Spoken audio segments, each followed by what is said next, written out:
इसमें दर्शाए गए सभी चरित्र, घटनाएं, संस्थाएं, मंत्र, स्थान और अलौकिक शक्तियां लेखक की कल्पना की उपज हैं। इनका वास्तविक दुनिया की किसी भी घटना, व्यक्ति, जीवित या मृत या धर्म से कोई संबंध नहीं है। इस सामग्री का एकमात्र उद्देश्य मनोरंजन प्रदान करना है और ये किसी भी तरह से वास्तविकता को चित्रित नहीं करती है। प्राचीन काल में अरब गणराज्य में डास्तय नाम का एक कबीला था। यमन देश अरब गणराज्य को उस समय काफी शक्तिशाली समझा जाता था। उस जमाने में कबीलों की ही परंपरा थी। कबीले के सरदार को ही कबीलेवासी अपना बादशाह समझते थे। तय के बादशाह अपने आप को यमन का बादशाह भी कहते थे। तय सिर्फ एक कबीला ही था, लेकिन उसके बादशाह शाहजमान की लोकप्रियता और संपन्नता को देखते हुए उसे यमन देश का बादशाह बना दिया।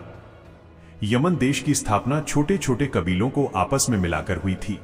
शाहजमान का विवाह उस जमाने के रीति रिवाजों के अनुसार उसके चाचा की लड़की माहेजमाल के साथ हुआ था। माहेजमाल काफी खूबसूरत थी। शाहजमान के राज में प्रजा काफी सुखी थी, परंतु बादशाह शाहजमान सुख और चैन से काफी दूर था, क्योंकि उसकी शादी हुए लगभग 4 साल गुजर गए थे, लेकिन उनके यहां संतान का जन्म नहीं हुआ था। शाहजमान जितना प्रजापालक बादशाह था, उससे कहीं ज्यादा नम्रदिल और न्यायप्रिय भी था। मलिका माहेजमाल भी काफी नेक और दानी थी। उसके दरवाजे से कोई भी फरियादी खाली हाथ नहीं लौटता। धीरे धीरे उसकी शादी को 12 वर्ष बीत गए। गुजरते समय के साथ साथ बादशाह और मलिका की चिंता बढ़ती गई। बादशाह शाहजमान धार्मिक प्रवृत्ति के थे। वो पाबंदी से 5 वक्त की नमाज अदा करते थे और रमजान के दिनों में नियमानुसार रोजे रखते थे। हर रोजे और नमाज के बाद बादशाह और मल्लिका दामन फैलाकर खुदा से दुआ मांगते, ऐ खुदा, तू करीम है, रहीम है, अपनी रहमत का साया हम पर भी डाल। हमें ऐसा बेटा दे दे जो आगे चलकर इस कबीले का रहनुमा बन सके। हमारे सूने महल को चश्मो चिराग हो। हम उस खुशी से महरूम हैं जो एक बेटे से ही हासिल हो सकती है। ऐ परवरदिगार, हमें अपनी औलाद की खुशी देखने का मौका दे। खुदा से दुआ मांगते समय पति पत्नी की आंखों में आंसू बहते चले जाते थे। सच्चे मन से की गई दुआ हमेशा कबूल की जाती है। यही सोचकर बादशाह और मलिका हर रोज खुदा से उसकी रहमत की भीख मांगते रहे। निराश बादशाह ने ज्योतिषियों से अपने और मलिका के ग्रह नक्षत्रों का मिलान कराकर हर बात की जानकारी लेनी प्रारंभ की कि उनके भाग्य में औलाद का सुख है या नहीं। नुजूमियों ने सितारों की चाल देखने के बाद आपस में सलाह मशवरा कर अपना संयुक्त निर्णय बादशाह को सुनाया। जहां पनाह, आपके नसीब में न सिर्फ औलाद का सुख है, बल्कि सितारों की दशा बताती है कि आपके यहां होने वाली औलाद कितनी यशस्वी होगी, जिसके यश और कीर्ति के सामने चांद सूरज का यश भी फीका पड़ जाएगा। लेकिन वो सुख की घड़ी आएगी कब? ज्योतिषियों की भविष्यवाणी सुनकर बादशाह सलामत ने उतावले और कौतूहल भरे स्वर में पूछा, बताओ कब आएगी वो घड़ी? बहुत जल्दी बादशाह सलामत, ये वर्ष खाली नहीं जाएगा। वो दिन बहुत शीघ्र आने वाला है जब आपका महल चांद से मुखड़े के बच्चे के प्रकाश से जगमगा उठेगा। सच कहते हो तुम लोग, क्या इसी वर्ष हम बाप बन जाएंगे? बादशाह ने हर्षित स्वर में पूछा। फिर प्रसन्नता के मारे गले में पड़ी मणिमुक्ताओं की मालाएं ज्योतिषियों में बांट दी। ज्योतिषियों ने बादशाह की दानवीरता की काफी प्रशंसा की। ज्योतिषियों के मुख से निकली बात राजदरबारियों से आम जनता तक जा पहुंची। हर कोई इस बात की दुआ मांगने लगा कि ज्योतिषियों की भविष्यवाणी सत्य हो। ज्योतिषियों की भविष्यवाणी कही जाए अथवा लोगों की दुआओं का असर। ईश्वर ने शाहजमाल और माहेजमाल दंपत्ति के दिल से निकली दुआ सुन ली। अगले माह ही बेगम ने बादशाह को खुशखबरी सुनाई, शायद खुदा ने हमारी दुआ कबूल कर ली है। बादशाह सलामत, मैं मां बनने वाली हूं। बादशाह ने सुना वो खुशी से फूले न समाये। एक एक दिन गिन गिन कर गुजारा जाने लगा। नौकर नौकरानियां बेगम के उठने बैठने, चलने फिरने का पल पल का ख्याल रखने लगे। 4-5 माह बाद वो समय भी आ गया जब गर्भावस्था उजागर होने लगी। समय बीतता रहा। गर्भकाल पूरा होने पर बेगम माहेजमाल ने प्रसव पीड़ा झेली और फिर महल इस संसार आने वाले बच्चे की किलकारियों से गूंज उठा। आम जनता ने खुशी में पटाखे फोड़े और खुशियों का आलम छा गया। बेटे के जन्म का समाचार पाते ही शाहजमाल ने खुदा का शुक्रिया अदा करने के लिए नमाज अदा की। कबीले के हर घर परिवार में प्रसन्नता भरी यह खबर जंगल की आग की तरह फैल गई कि राज्य का उत्तराधिकारी जन्म ले चुका है। कबीले में धूमधाम के साथ जश्न मनाया जाने लगा। गरीबों को वस्त्र, आभूषण और भोजन बांटे जाने लगे। उन ज्योतिषियों को भर भर मुट्ठी सोने चांदी के सिक्के दिए जाने लगे जिन्होंने बालक के जन्म लेने की भविष्यवाणी की थी। नवजात शिशु का नाम हातिम रखा गया। तय कबीले का उत्तराधिकारी होने के कारण खुशियों के उस माहौल में अचानक बांदियों ने बादशाह को आकर खबर दी कि बच्चा दूध नहीं पी रहा है। हर कोशिश बेकार साबित हो रही है। बादशाह के चेहरे पर चिंता की लकीरें उभर आईं। उन्होंने नुजूमियों को तलब करके कहा, सितारों के चाल देखकर बताइए कि शहजादा दूध क्यों नहीं पी रहा है। याद रहे, अगर गणनाएं गलत हुई तो सजा मिलेगी। उन्होंने आपस में विचार विमर्श किया, आकाशीय नक्षत्रों की गणना का जोड़ तोड़ किया, फिर बोले, बादशाह सलामत, आपका इकबाल बुलंद रहे। हमारा ज्योतिषीय ज्ञान कहता है कि आज इस नक्षत्र में शहजादे का जन्म हुआ है। उसी घड़ी और नक्षत्र में राज्य में 60,000 बच्चों ने जन्म लिया है। चूंकि आपका शहजादा सारे संसार में अपना और आपका नाम रोशन करेगा, परोपकार उसका जन्मजात गुण है, इसलिए इस घड़ी और नक्षत्र में जन्म लेने वाले बच्चों में अनेक बच्चों की माताओं के स्तनों में दूध नहीं, वे भूखे हैं। गरीबी की वजह से उन्हें दूध नहीं मिल रहा है। आपके शहजादे को यह स्वीकार नहीं। उनके साथ जन्म लेने वाले बच्चों में जब तक एक भी बच्चा भूखा रहेगा वो दूध नहीं पिएंगे।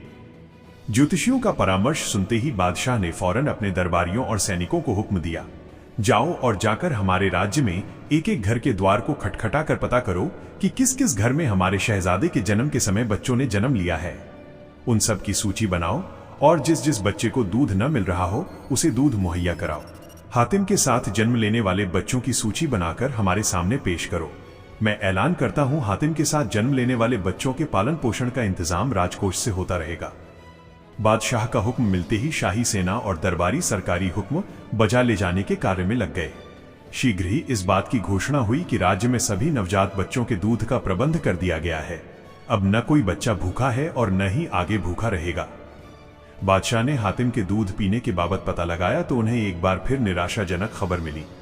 बांदियों ने बादशाह से रूबरू होकर बादब कहा, हुजूर आली, चांद सितारों की खूबसूरती को भी मात देने वाला शहजादा पूरी तरह तंदुरुस्त है, खुश नजर आता है। उसके बावजूद भी अभी तक न तो मां का दूध पी रहा है न ऊपर का। वजह? बादशाह ने नुजूमियों की ओर देखते हुए अपनी चिंताजनक दृष्टि दौड़ाई। कहा, बादशाह सलामत, शहजादा इंसानी बच्चों का भला करने के बाद अभी तक दूध इसलिए नहीं पी रहा है क्योंकि वो अपने जन्म के समय में पैदा होने वाले पशु जगत के बच्चों के लिए भी फिक्रमंद हैं। सितारे कहते हैं कि राज्य में घोड़ी का बच्चा भूखा है। उसकी मां बच्चे को जन्म देने के बाद मौत का शिकार हो गई। वो घोड़ी का बच्चा एक गरीब किसान के यहाँ जन्मा है। किसान की आर्थिक स्थिति ऐसी नहीं है कि वो जन्म देने वाली घोड़ी के बच्चे के लिए दूध का इंतजाम कर सके। जब तक घोड़े के बच्चे के लिए दूध का इंतजाम नहीं होगा, हातिम दूध नहीं पिएगा। बादशाह ने एक बार फिर सैनिकों को भूखे घोड़ी के बच्चे की खोज खबर के लिए दौड़ाया। जल्दी ही उसका पता ठिकाना मिल गया। बात सत्य साबित हुई। गरीब किसान की घोड़ी बच्चे को जन्म देने के साथ ही मर गई थी और घोड़ी का बच्चा भूखा था। इस खबर के आते ही बादशाह ने फौरन उस घोड़ी के बच्चे के लिए दूध की व्यवस्था कराई। किसान को घोड़ी के बच्चे के बदले मुंहमांगा मुआवजा देकर उसे शाही अस्तबल में अच्छी देखरेख के लिए लाया गया। शाही अस्तबल में उसके लालन पालन की अच्छी व्यवस्था की गई। बादशाह की ओर से इंतजाम के बाद ही खुश होकर हातिम ने अपनी मां का दूध पिया। नुजूमियों और दरबारियों ने हातिम की भूरी भूरी प्रशंसा की और कहा, धन्य है ये राज्य और धन्य है वे माँ बाप जिनके घर हातिम जैसा परोपकारी आत्मा ने जन्म लिया है, जिसने अपने जन्म के साथ ही न सिर्फ इंसान बल्कि जानवरों तक पर अपने परोपकार की छाप छोड़ी। हातिम का लालन पालन शाही ढंग से होने लगा। हातिम के साथ साथ उस घोड़ी के बच्चे की देखरेख में भी कोई कमी नहीं रखी गई, जिसे हातिम के जन्म के समय शाही अस्तबल में लाया गया था। हातिम की उम्र के साथ साथ घोड़े की कद काठी भी बढ़ रही थी। हातिम अभी घुटनों के बल चलना सीख रहा था। एक रात को बादशाह और बेगम गर्मी से छुटकारा पाने के लिए महल की छत पर अपने लखते जिगर हातिम के साथ सो रहे थे। चारों ओर बांदियां और पहरेदार बादशाह और बेगम की सेवा सुरक्षा में तैनात थे। चांदनी रात थी। आसमान में खिला चंद्रमा अपनी शीतल चांदनी बिखेर रहा था। वातावरण बड़ा मनमोहक था। ऐसे में परी लोक की शहजादी नीलम परी अपने परी दल के साथ आसमान में विचरण करती हुई महल के ऊपर से गुजरी। अपने सोते हुए माँ बाप के बीच अपनी खूबसूरती की आप ही मिसाल अबोध हातिम जागकर हाथ पैर मार रहा था तथा आकाश में खिले चंद्रमा को पकड़ने का प्रयास करता दिखाई दे रहा था। वो बाल सुलभ किलकारी मारता, दोनों हाथ पैर चलाता मुस्कुरा रहा था। आकाश में विचरण करती नीलम परी की निगाह नन्हे हातिम पर पड़ी। उसकी खूबसूरती और बाल सुलभ क्रीड़ाएं देखकर उसका आकाश विचरण रुक गया। शहजादी नीलम परी जहां थी वहीं ठहर गई। उसने बच्चे को नजरें जमाकर देखा और मन ही मन उसके हुस्न जमाल की प्रशंसा की और सोचने लगी, क्या पृथ्वी लोक पर भी इतने सुंदर बच्चे पैदा होते हैं? तीनों लोकों में तो परी लोक की सुंदरता का बखान होता है, पर इस बालक की सुंदरता के आगे तो परी लोक की खूबसूरत परी भी मात खाती है। हातिम पर निगाह ठहरने और उसके बारे में विचार करते ही नीलम परी को यूं लगा जैसे उसका और हातिम का पिछले जन्मों का कुछ नाता है। उसने अपने पंख फड़फड़ाए और नीचे महल की छत पर हातिम के पास जाने का निश्चय किया। परी झुंड में ज्ञानी सुमन परी भी थी।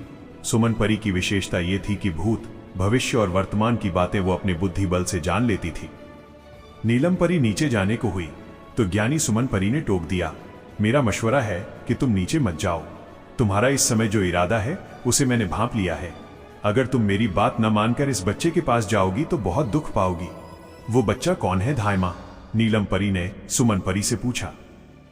उसका नाम हातिम ताई है। मैं अपनी ज्ञान दृष्टि से इस बात को जान चुकी हूं कि बड़ा होकर ये बालक परोपकार की दुनिया में बहुत ही यश कमाएगा। हातिम, ओ हातिम, न जाने क्यों मेरा मन उसके पास जाने को बेकरार है धाय मां, मैं जाती हूं। सुमन परी रोकती रही, मगर नीलम परी जैसे चुंबकीय प्रभाव में हातिम की ओर खिंची चली गई। महल की छत पर उसके उतरते ही उसके प्रभाव से नौकर चाकर कुछ देर के लिए गहरी नींद में सो गए। नीलम परी ने हातिम को गोद में उठाया, उसे चूमा, प्यार किया, सीने से लगाया, फिर मन भी न भरा तो उसे लेकर परीलोक को उड़ गई। यमन राज्य की एक पहाड़ी पर एक गुफा में अबलोक नाम का एक जादूगर रहता था।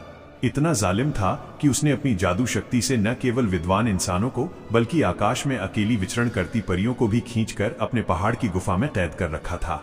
वो अहंकारी और अत्याचारी था। वो अपनी जादू की विद्या को मानव कल्याण में इस्तेमाल न करके और उनको यातना देने और उनकी आहें कराहें सुनकर प्रसन्न होने के लिए करता था। वो जंगल के खूंखार दरिंदों को भी अपने जादू के जोर से अपनी जादू नगरी में खींच लेता था और उनसे इंसानों का युद्ध कराकर खून खराबा देखकर आनंदित होता था।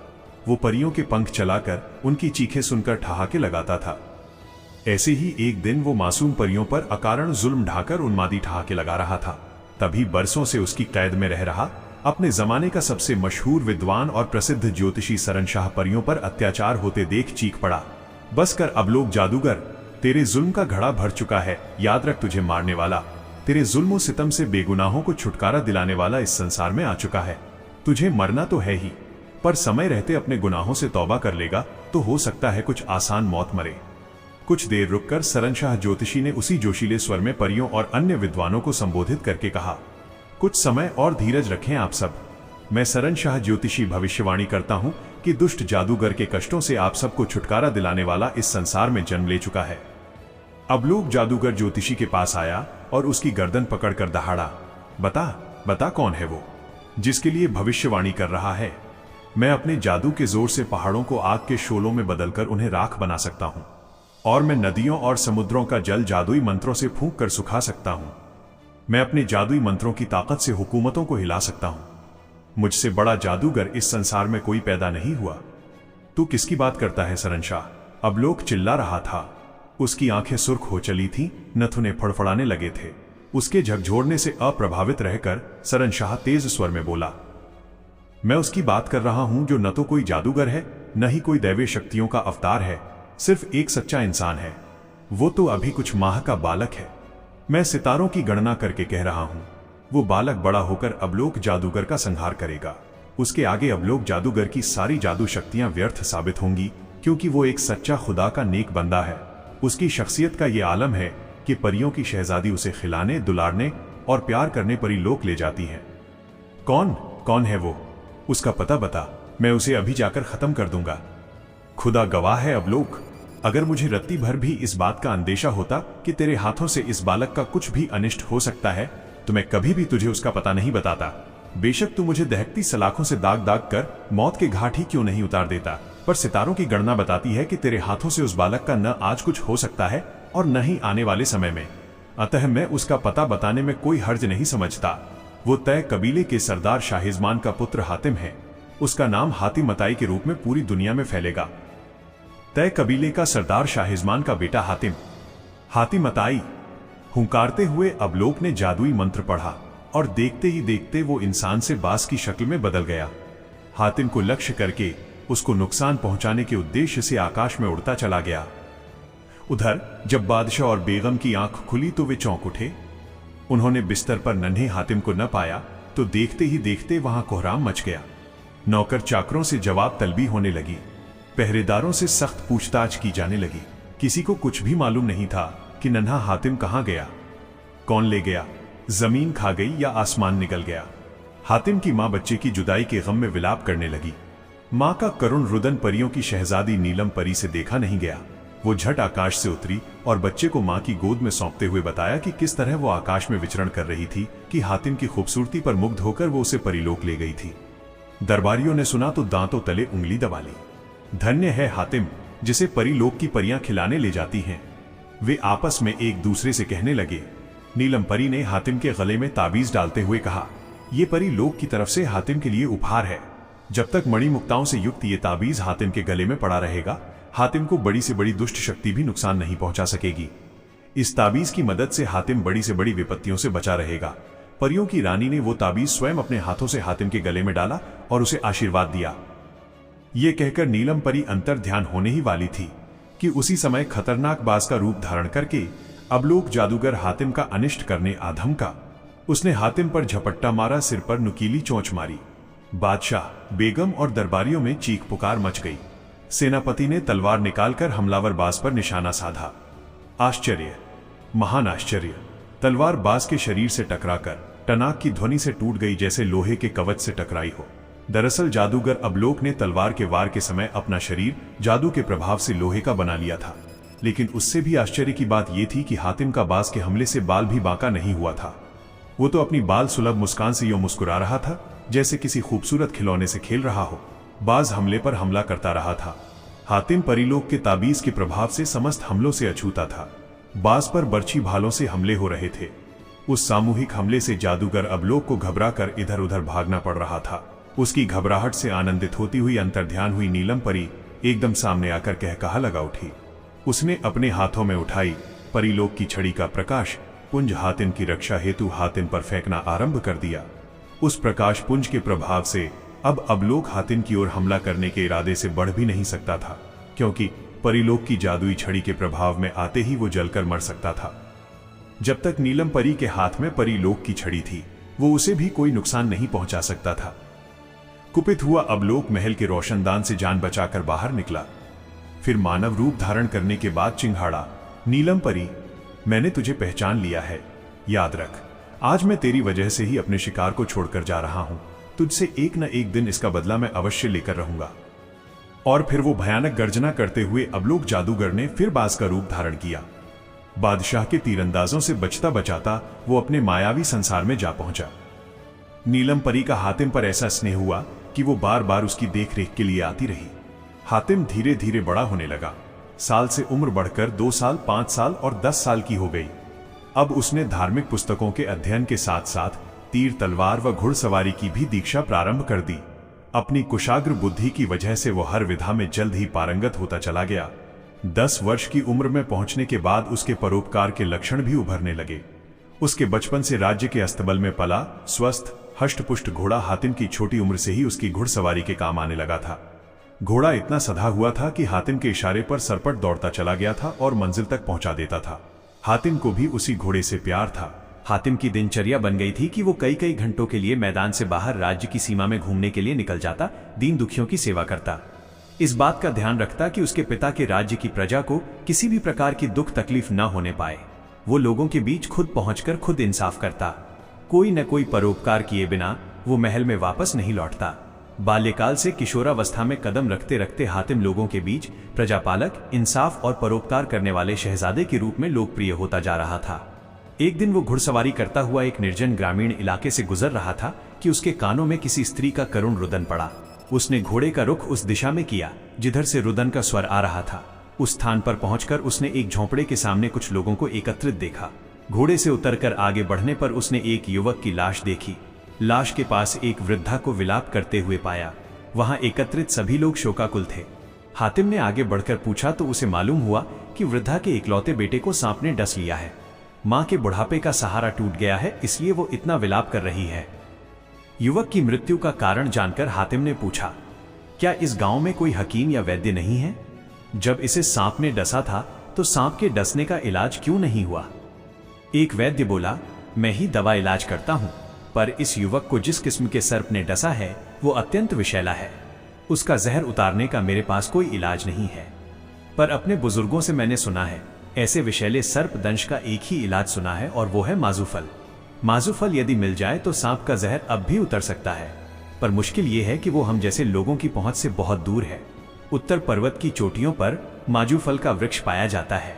माजू फल की तेज सुगंध की वजह से उस पर सैकड़ों विषधर और भटकती आत्माएं वास करती हैं।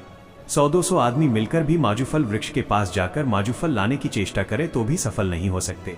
विषधरों की विषैली फुफकारों से लोगों का प्राणांत हो जाएगा। हातिम ने मन ही मन सोचा, ऐसा जीवन व्यर्थ है जो लोगों के प्राण बचाने के काम न आ सके। फिर उसने फौरन निर्णय लेते हुए कहा, आप मुझे उस स्थान का पता बताएं जहां माजू फल का वृक्ष है। मैं उसे लेने जाता हूं। आप लोग मेरे लिए दुआ करें कि मैं अपने उद्देश्य में सफल होकर लौटूं। मुखिया ने हातिम को बहुत समझाया, माजू फल लाने में खतरे के प्रति बार बार आगाह किया, मगर वो हातिम ही क्या जो परोपकार की राह में एक बार उठा था अपना कदम पीछे हटा ले। उसकी जिद के आगे मुखिया की एक न चली। हातिम ने पता मालूम किया और उसी दिशा में चल पड़ा। उसे उत्तरी पहाड़ी की चोटी पर पहुंचने में देर न लगी। माजूफल वृक्ष से काफी दूर से ही अनेक विषधरों ने हातिम को अपनी ओर बढ़ता देखकर एक साथ फुफकार छोड़नी प्रारंभ कर दी, पर नीलम परी द्वारा दिए गए ताबीज की वजह से हातिम अप्रभावित रहा। वो लगातार माजूफल की ओर से आगे बढ़ता रहा। उसे आगे ही आगे बढ़ता देखकर उस पर बसेरा कर रही शैतान आत्माएं भयंकर आवाजें निकालकर उसे डराने लगी, लेकिन उनका डर भी हातिम को प्रभावित नहीं कर सका। वो तलवार लिए आगे बढ़ता रहा। अंततः वह वृक्ष के नीचे पहुंच गया। उसने तलवार बढ़ाकर जब माजूफल लेना ही चाहा था कि पेड़ से आवाज आई, हे इंसान, मुझे लगता है तू साधारण इंसान न होकर वीर हातिम है। अगर तू हातिम है तो बोल। हाँ, मेरा नाम ही हातिम है। तेरा स्वागत है हातिम। तू आराम से माजूफल तोड़कर ले जा, क्योंकि तेरे यहां आने से यहां वास करने वाली समस्त शापग्रस्त दुष्ट आत्माओं को मुक्ति मिल जाएगी। मुझे भी इन दुष्ट आत्माओं से छुटकारा मिल जाएगा जो मुझ पर हावी होकर बरसों से मुझे अपने बोझ तले दबाए हुए हैं। इस प्रकार वृक्ष ने हातिम का परिचय पाकर सहर्ष उसे अपना फल दे दिया। फल लेकर लौटते हुए हातिम ने देखा कि वृक्ष पर बसेरा करती आत्माएं शाप मुक्त होकर हातिम का धन्यवाद अदा करती हवा में उड़ती अपनी अपनी राह चली जा रही थी। हातिम ने माजूफल ले जाकर मुखिया को सौंपा। उसने बुढ़िया के बेटे को सर्पदंश के प्रभाव से पूरी तरह मुक्त कर दिया। युवक इस तरह उठ बैठा जैसे घंटों की गहरी नींद से उठा हो। हातिम के परोपकार के किस्से अब दूर दराज के इलाकों तक मशहूर होने लगे थे। लोगों का मानना था यमन देश का पड़ोसी बादशाह भी खासा दानी और परोपकारी था। जब उसके कानों में यह बात पहुंची कि उसकी परोपकारी छवि हातिम के मुकाबले दबती जा रही है, तो उसने एक व्यक्ति को ढेरों पुरस्कारों व इनाम का लालच देकर हातिम के कत्ल के लिए भेजा। पुरस्कार के लालच में हातिम के कत्ल का बीड़ा उठाए वो व्यक्ति तय शहर में पहुंचा। राह में उसे खुद हातिम मिला, जिसने उससे हातिम का पता पूछा। काम पूछने पर उसने बेझिझक बता दिया कि किस उद्देश्य से यहाँ आया है।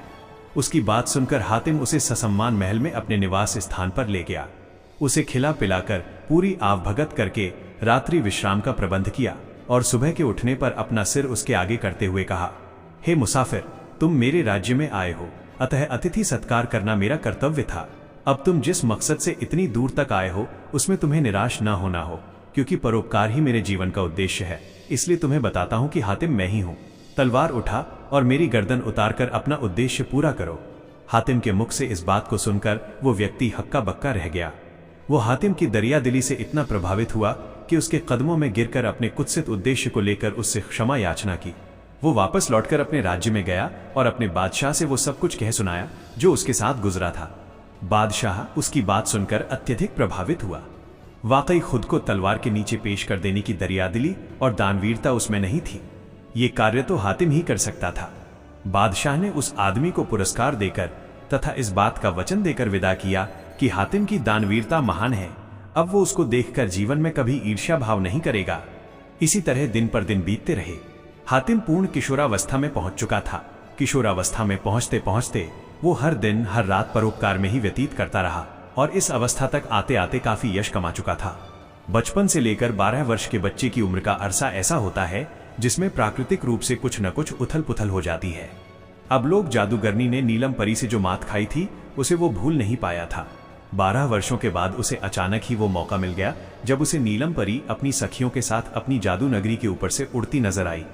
चूंकि उस समय नीलम परी उसकी मायावी नगरी की सीमा में उड़ती हुई जा रही थी, अतः अब लोग जादूगर का जादू उस पर आसानी से चल सकता था। उसने अपना जादू चलाया।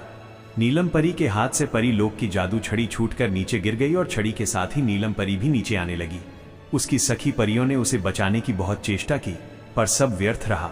वे स्वयं मायावी प्रभाव में आती जा रही थी, इसलिए अपनी अपनी जान बचाकर भागी। नीलम परी को अपनी मायावी नगरी में आकर गिरते देख जादूगर अवलोक ने उन्मादी अट्टहास लगाते हुए कहा, हा हा, 12 वर्ष की लंबी प्रतीक्षा के बाद आखिरकार तुम हमारे जाल में फंस गई नीलम परी। मेरे दुश्मन हातिम को बचाने का अब तुम्हें ऐसा दंड भुगतना पड़ेगा जिसे देखकर परी लोक की अन्य परियां नसीहतें लेंगी और जादूगर अवलोक के मामले में दखलंदाजी करने की चेष्टा नहीं करेंगी। सुनो अवलोक, अचानक बंदी अवस्था में ज्योतिषी सरनशाह बोला, तुम व्यर्थ बहुत खुश हो रहे हो। ये तुम्हारी मौत से पहले की आखिरी खुशी है। जी भरकर हंस लो और खुश हो लो, क्योंकि आज के बाद तुम्हें हंसना खिलखिलाना नसीब नहीं हो सकेगा। कल की सुबह तुम्हारी जिंदगी में कुछ नहीं बचेगा। जो कुछ मैं देख रहा हूं उसे तुम देख नहीं पा रहे हो। सितारों की गर्दिश कह रही है कि तुम्हारा अंत बस कुछ ही देर बाद होने वाला है। अवलोक जादूगर ज्योतिषी को सजा देने के लिए झपटा। अपनी शहजादी परी नीलम को जादूगर अवलोक की मायावी नगरी में फंसता देख जान बचाने को भागती हुई उसकी सहेली परियों ने जंगल से गुजरते हुए घोड़े पर सवार हातिम को देखा तो धरती पर उतरकर हातिम से फरियाद की, वीर हातिम, हमारी शहजादी और तुम्हारी मित्र व शुभचिंतक नीलम परी अवलोक जादूगर के कब्जे में पहुंच गई है। इससे पहले कि वो उसके साथ अमानवीय कृत्य करे उसे बचा लो।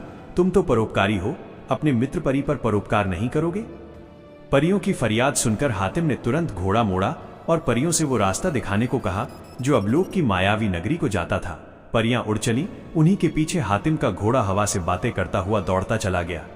परियां पहले से ही डरी हुई थीं, अतः अवलोक की मायावी नगरी आने से पूर्व ही वो ठिठक गईं और हातिम को उन्होंने आगे बढ़ने की राह दिखा दी। हातिम ने अपना घोड़ा दौड़ा दिया। इधर अवलोक जादूगर जैसे ही ज्योतिषी सरनशाह को दंड देने के लिए उस पर झपटा, उसी वक्त अपनी माया नगरी में बिना आज्ञा के किसी को प्रवेश करते हुए देख कर पलटा।